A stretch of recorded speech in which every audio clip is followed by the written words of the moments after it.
Your exam is on Monday, the 15th of May, and this is going to be an exciting opportunity for you to show the examiner everything you have learned. So we should be feeling so confident and happy and excited to go into this exam to show off everything you know. You have got this. So Monday's exam consists of the two religions that you have studied, so Christianity and Islam, and you will have two booklets that you are given, and you'll have to use your time really wisely to make sure that you answer every question in those booklets. Okay, remembering you'll have one booklet on Christianity and one booklet on Islam. Remember, do not talk about Islam on the Christianity paper. Do not talk about Christianity on the Islam paper. The 12 markers require you to just talk about the religion that the paper is about.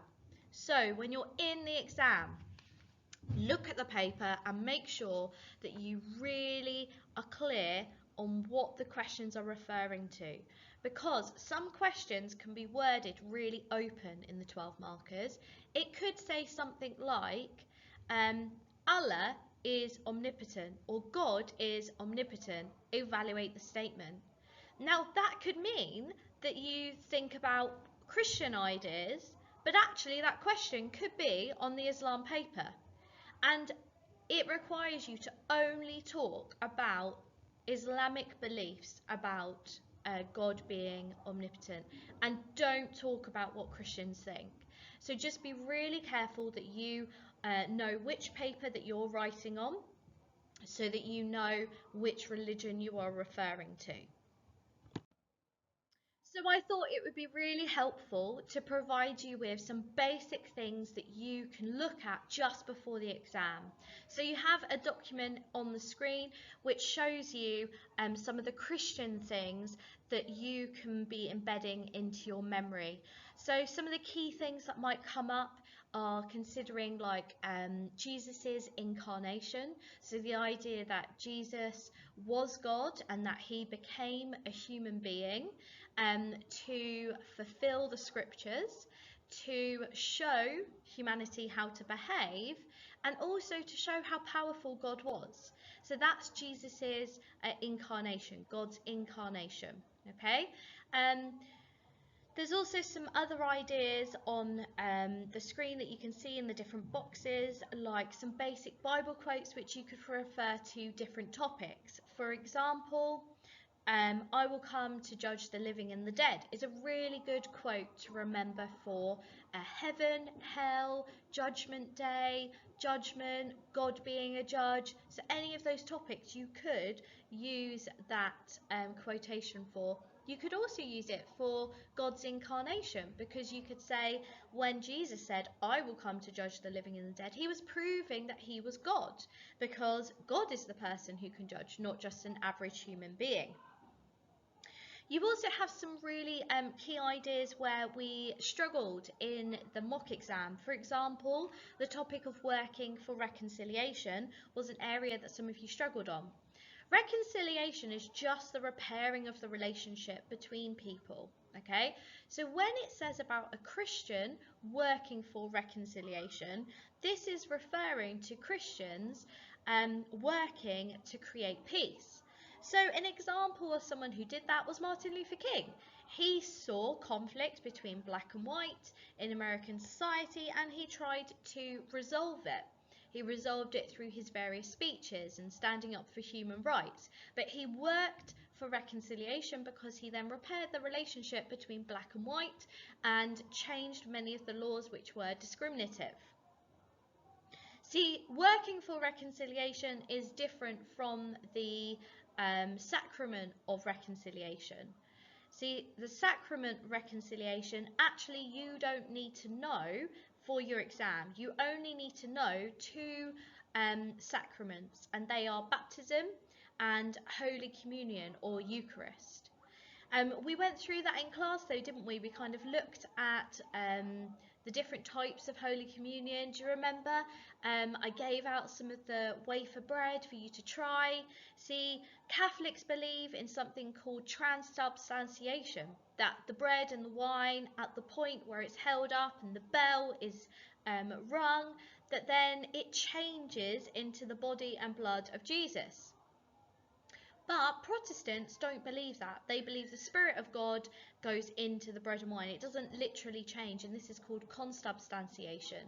And this means that the two denominations actually practice really differently. So you'll see that Catholics are really careful about where the wafer and the wine are, because they actually believe it's the body and the blood of Jesus. So they'll make sure that every single part of it is consumed, putting water into the cup where the wine is drunk from, so that every drop of the wine is consumed, and no one's allowed to take away the wafer bread or the wine to give to someone else. It has to all be consumed in church. You could also use the term reconciliation, though, to refer to the birth of Jesus. So the point of Jesus coming to earth was to reconcile the relationship between God and humans.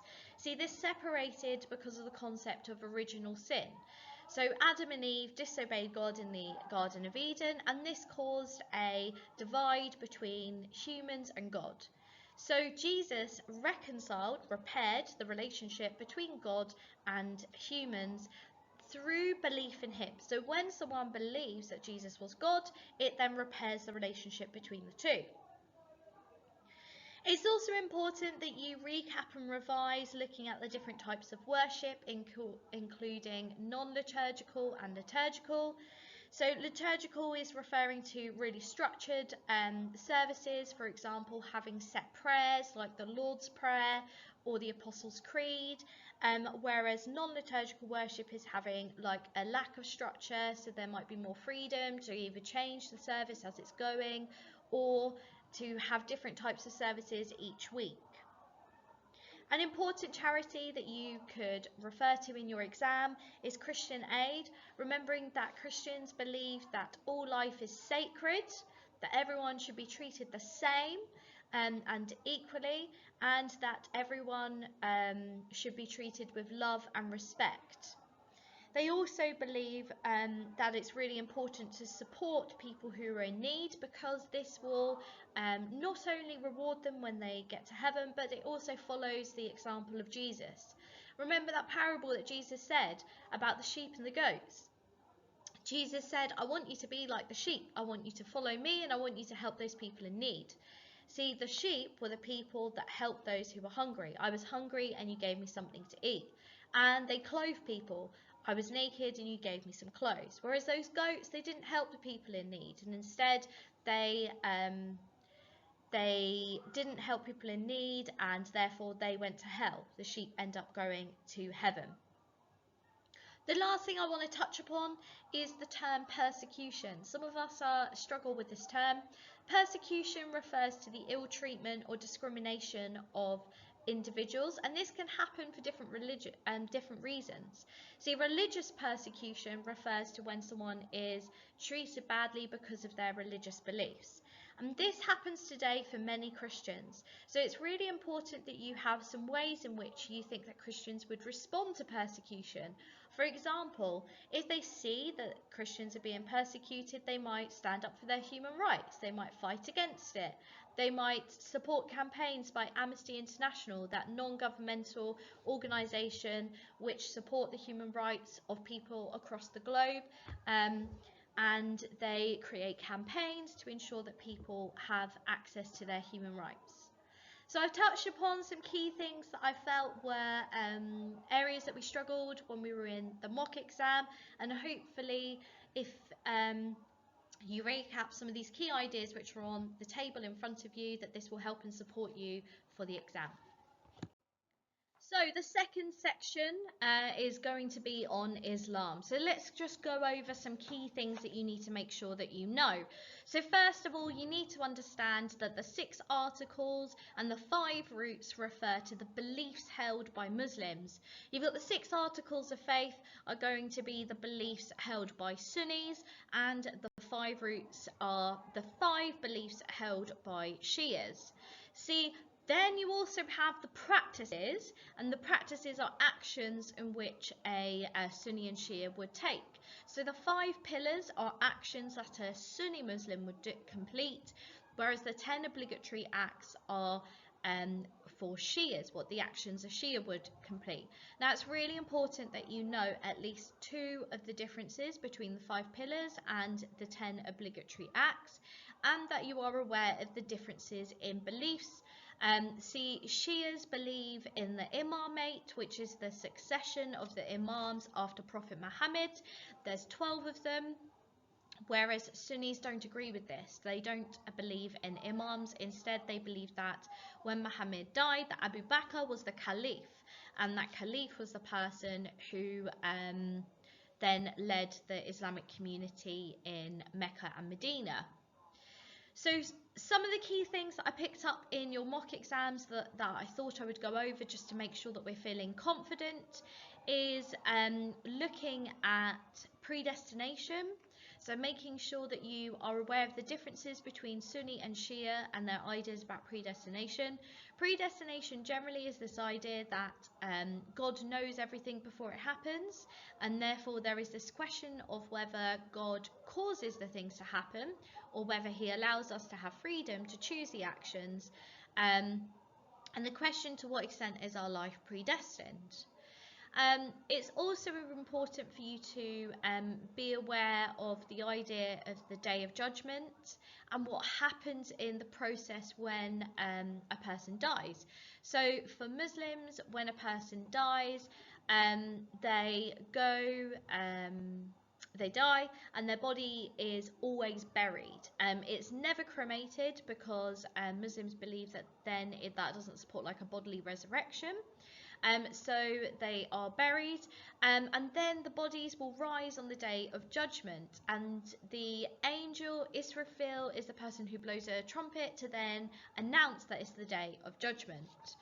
It's also important for you to know about some of the ideas of resurrection. See, after the judgment has happened, Muslims believe in this idea of a bodily resurrection, and that on the Day of Judgment, all of the actions are considered from the book of decree, which angels have recorded everything that they've done in their lifetime.